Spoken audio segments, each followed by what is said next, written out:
Oi, eu sou a Bruna e esse é o canal Refúgio Literário. No vídeo de hoje eu queria conversar com vocês a respeito de uma coisa que eu fiquei bem chateada nos últimos dias, que foi a respeito da morte do Daniel Mastral e de toda a repercussão que veio depois desse evento. E para quem não sabe, o Daniel Mastral, ele era um pastor que se dizia ex-satanista, e ele ficou muito famoso em podcasts, ele falava muito de temas relacionados a teorias da conspiração, fim do mundo, sempre temas voltados para essa parte. Ele ficou muito famoso também como escritor, ele era um escritor, ele tem vários livros publicados, o que eu lembro agora é o Filho do Fogo, e ficou muito famoso como escritor também. E ele sempre estava muito presente em vários podcasts, inclusive no Inteligência Limitada, que é um podcast que eu amo, eu acho o Vilela um cara incrível, visionário, e isso foi uma das coisas que me pesou muito também, mas eu já vou entrar nessa questão. E o Daniel, ele teve uma vida muito complicada em relação à saúde mental. O Daniel, ele vem, assim, já dessa questão de pensar no satanismo, a gente não sabe até onde isso é verdade ou não, até onde isso pode ter sido realmente uma vivência em ocultismo ou uma paranoia, alguma coisa de saúde mental que não foi tratada. O Daniel, ao longo dos anos, acabou perdendo um filho, com 15 anos, e ele tirou voluntariamente, assim, a sua vida. E logo depois, mais ou menos 1 ano e meio, 2 anos depois, a esposa dele também veio a falecer de uma maneira bem estranha, e essa morte estava sendo investigada. Então o Daniel, ele tinha, assim, muita relevância na internet, mas ao mesmo tempo ele tinha várias polêmicas a respeito dessa questão da passagem, né, vamos colocar assim, da mulher dele e do filho.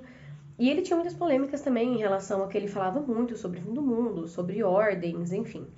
E nessa última semana agora, o Daniel, ele foi encontrado sem vida, com um disparo na cabeça, e a Polícia Federal já falou que ele, na verdade, foi voluntariamente findando com a sua vida, que a gente não pode falar a palavra aqui na plataforma.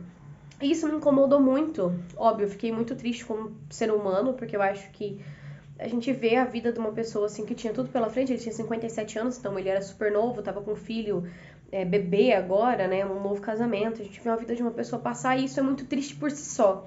Só isso aí já faz a gente ficar triste. Mas além disso, vem um sensacionalismo muito grande em cima da passagem dele, mas o que mais me pesou, que é o que eu queria conversar com vocês aqui, eu não sei com o público que eu tô falando, mas eu sou cristã, eu tenho um projeto na igreja, eu creio no evangelho, eu creio na Bíblia, mas eu sempre fui uma pessoa com a cabeça muito aberta e Deus sabe o quanto eu sou crítica. Eu sou extremamente crítica, eu sou extremamente cética para algumas questões, eu acredito no sobrenatural, mas ao mesmo tempo eu sou bem crítica em várias coisas, eu acho que conhecimento é primordial, mesmo na religião. Tanto que eu creio que Deus é o Deus da ciência, o Deus da sabedoria, o Deus do conhecimento, e aquilo que tira você do conhecimento já não vem de Deus. É uma percepção pessoal que eu tenho. E eu vi que tinha muita gente da igreja, muito mal, falando sobre várias teorias da conspiração e de como a morte do Daniel não foi a tiragem da sua própria vida, mas sim era alguém que tinha feito, tinham silenciado ele. E, ok, eu acho que cada um tem o direito de acreditar naquilo que quer, mas isso passa do limite quando você negligencia uma questão de saúde mental para poder falar de uma teoria da conspiração. Então, a gente tem que conversar sobre isso, porque eu tava conversando com uma amiga minha, eu senti que a gente tá muito carente nas igrejas. Eu acho que passou agora, parece que Jesus não é mais o suficiente, a palavra de Deus não é o suficiente, e aquilo que Jesus deixou, que é pra gente cuidar um do outro, amar um ao outro, dar sua mão para quem precisa, o evangelho de Cristo parece que não é mais suficiente, a gente precisa de um misticismo. E sem esse misticismo é como se a fé fosse fraca, como se a fé não existisse. E eu acho que essa carência de profecia tem feito a gente ver em algumas pessoas humanas figuras de autoridade onde nós depositamos a nossa fé, e isso não é saudável para a igreja. Então, o que eu tenho percebido com a morte do Daniel Mastral? As pessoas estão negligenciando o fato dele ter sido um ser humano que teve a vida marcada por tragédias, que talvez ele tivesse sim uma personalidade com uma vontade de ser maior, de crescer. Isso acontece, gente. As pessoas são humanas, cada um tem um ego diferente, uma forma de lidar com a vida de maneira diferente, cada um tem um objetivo diferente, tá tudo ok. Isso não tira o fato dele ser muito estudado, ele era um bom teólogo, ele sabia de muita coisa, enfim, isso não tem nada a ver com a vida dele. Mas você entende que basear a fé, basear questões bíblicas numa pessoa tá muito errado a ponto da morte dessa pessoa se tornar uma teoria enorme da conspiração, porque a gente não consegue aceitar que a pessoa simplesmente não estava bem mentalmente. Se a sua fé ela tá baseada em homens, a sua fé ela é nula. Se a gente basear a nossa fé em homens, a gente não crê mais em nada. Porque, sinceramente, a humanidade é falha. Eu sou falha, você é falho, o pastor é falho, o padre é falho, o rabino é falho, todo mundo é falho. Se a nossa fé não for baseada única e exclusivamente em Deus, e a gente basear a nossa fé em figuras humanas, a gente perde a nossa fé com muita facilidade. Ou então a gente entra numa teoria louca da conspiração e negligencia o que é real, humano e o que tem que ser falado nas igrejas. Então, a morte do Daniel Mastral me deixou triste, sabe? Porque eu percebi muita coisa errada, eu fiquei com muita dó do Vilela. Eu sei que esse vídeo nunca vai chegar nele, mas fiquei com dó, sabe? Porque o Vilela é um cara muito bom, cara. Ele é um cara foda, sabe? O podcast dele é democrático, o podcast dele fala de várias religiões, de várias pessoas. Eu gosto, eu me sinto bem vendo o podcast dele, eu gosto dessa democracia. Eu acho que a gente tem que conversar, sabe, com as outras pessoas. E daí tinha um monte de gente metendo a boca, falando que ele tinha deixado o Daniel lá, enfim. Como é que a gente vai saber, sabe? Mas a gente não pode levar tudo a ferro a fogo. E a internet tá aí, gente, qualquer um pode se denominar qualquer coisa, mas a gente não tem que ficar perguntando se o Daniel estava certo em alguma coisa ou não. Eu creio que ele falou muita coisa, algumas coisas ele pode estar certo e outras não. Algumas coisas eram bíblicas, outras eram delírios da cabeça dele, tá tudo bem com isso. A questão é que, se você depositou sua fé no Daniel, sua fé tá bem falha. A sua fé não tem que ser baseada no Daniel. A verdade de Deus não tem que ser baseada em ninguém. Então, investigue um pouco mais os líderes que você segue. Ninguém é perfeito, sabe? Eu sei que a gente não pode ficar buscando um líder perfeito, mas presta atenção na história de vida das pessoas. Não fica achando que as pessoas são perfeitas, são deuses, são profetas, estão falando 1001 profecias e a sua fé fica baseada nisso. Isso não é certo, sabe? Não é certo nem pra pessoa, porque o peso que ficou nele, eu acho que foi muito grande. Talvez ele não tenha conseguido suportar o peso do próprio personagem que ele criou. E também não é certo pra você, porque a sua fé é abalada com qualquer erro humano que todo mundo tá passível de poder fazer. Todo mundo pode errar. Então tem que tomar muito cuidado com isso. Em relação à saúde mental, que é o principal que eu queria falar com vocês nesse vídeo, gente, saúde mental não se brinca. Eu vi que o Daniel, não sei a fundo, mas pelo que eu tava pesquisando, ele buscou uma terapeuta holística para poder tratar quando ele estava com sintoma depressivo, depois da morte do filho e da esposa. E assim, eu não sou contra as terapias alternativas, imagina, eu sou psicanalista, eu jamais vou falar sobre a terapia de alguém. Mas a gente tem que deixar bem claro de que depressão é uma coisa muito séria. E a terapia holística, assim como a psicologia e assim como a psicanálise, ela tem que ser um combo. Elas não podem ser isoladas. Você tem que buscar um psiquiatra. Às vezes você vai precisar de medicação. E tá tudo certo, você não é louco porque você tá precisando de medicação, porque você tá triste. A depressão é algo muito sério e às vezes no meio evangélico a gente se esquece, coloca na conta de Deus, quando na verdade o Senhor deu todos os aparatos para a humanidade poder tratar a depressão. Existe uma frase muito importante, uma história que me marcou, que falava assim, que uma pessoa via várias coisas acontecendo na Terra e ele chegava em Deus e falava assim, ele foi pro céu, né? E ele chegou e falou assim, por que o Senhor deixou ter fome na Terra? Deixou ter violência na Terra? Por que o Senhor não... Deus olhou para ele e falou, eu fiz você.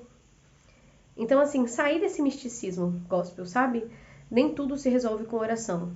Eu acredito que a vida cristã é primordial na vida de alguém. Eu acho que espiritualidade tem que ser trabalhada sim. Mas nem tudo se resolve com oração. Existe ciência, existe terapia. Você pode sim buscar um terapeuta alternativo, ok. Busca um psicanalista, busca um psicólogo, mas não deixe de ir num psiquiatra, gente. A medicina, ela vem aí para auxiliar e ela também é de Deus. Então, talvez não tivesse acontecido tudo isso com o Daniel se ele tivesse ido seriamente no psiquiatra. E se ele foi, tudo bem, eu não tenho como a gente saber absolutamente tudo. Mas a gente não pode achar que tudo é uma teoria da conspiração e deixar de lado que ele estava mentalmente muito doente, ele estava muito fragilizado. E é bonito a gente falar, nossa, ele estava com a história de Jó. Tá bom, é lindo, lindo, maravilhoso. Na teoria, coloca na prática. Um filho não substitui o outro, uma esposa não substitui a outra. E a gente vai e coloca essa pessoa num pedestal. Não é bom pra você, não é bom pra sua fé e não é bom pra outra pessoa. Ninguém merece o peso de ser idolatrado por ninguém. Por isso que a idolatria não é boa. Quando Deus fala que apenas ele deve ser adorado, não é porque Deus é egoísta. É porque ele sabe que quando um ser humano é colocado num pedestal e adorado também, o ser humano tem um peso que ele não vai conseguir carregar. Então a gente não pode idolatrar as pessoas. Não idolatre pessoas, não idolatre pastores, não idolatre músicos, não idolatre escritores, não idolatre artistas. As pessoas não foram feitas para ser idolatradas. Todo mundo tem falha, todo mundo tem as suas questões. E se você é uma pessoa que está hoje em destaque, saiba que você tem a possibilidade, o direito de não estar bem e de buscar ajuda. Eu acho que o que mais vem no caso do Daniel é isso. É a gente querer tanto um profeta, querer tanto alguém que representasse uma fé, querer tanto uma teoria da conspiração que a gente gosta. Olha o tanto de livro que eu tenho a respeito disso. O ser humano gosta de um crime, de uma teoria da conspiração, de um negócio de terror.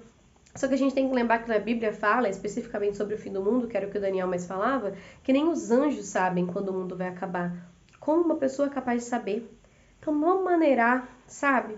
Nessa questão de teoria da conspiração, nessa sede que a gente tem pelo oculto, que é bom, a gente tem que investigar mesmo. Eu acho que conhecimento é válido, mas maneira, gente, não negligencie a saúde mental sua nem de ninguém.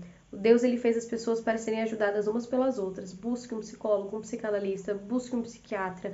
Não deixe a sua saúde mental de lado e não coloque a sua fé em seres humanos, porque não é o lugar certo para ela. A sua fé não vai ser cuidada, cultivada em uma pessoa. A nossa fé, ela tem que estar apenas em Deus. Isso é uma coisa muito séria. Eu espero que o que tenha acontecido com o Daniel te faça pensar não em 1001 teorias da conspiração, mas no quanto a gente tem que cuidar da nossa saúde mental e no quanto algumas percas na nossa vida, elas são irreparáveis. E às vezes a gente tem que aprender a lidar com o luto e não passar por cima dele. O sofrimento faz parte da vida. E tomar muito cuidado com quem a gente segue. Porque agora está sendo levantado várias coisas a respeito dele. E eu sei que quem segue vai se sentir muito mal. Existe um movimento de culto muito grande ligado a ele. E quem sou eu para falar? Eu não sou jornalista, eu não estou investigando isso a fundo. Mas pelo que eu estou vendo, vai ter muita coisa que vai aparecer em relação a realmente esse movimento de culto. É complicado, sabe? A gente viu isso acontecer muitas vezes na humanidade, tem que tomar cuidado. Não idolatre pessoas. Coloque a sua fé apenas em Deus, que é o lugar certo. E as pessoas você pode admirar, você pode se espelhar, mas não coloque elas no lugar onde elas não tem que estar na sua vida. Queria fazer esse vídeo mais para reflexão mesmo. Se esse vídeo foi útil para você, se você gosta de conteúdos de psicanálise, de livros, que é mais ou menos o que o canal se pauta, aqui às vezes eu só venho, dou minha opinião sobre algum assunto que eu acho pertinente, mas se você gostou desse vídeo, eu peço que você deixe seu like, que você se inscreva no canal e a gente se vê no próximo vídeo. Tchau, tchau!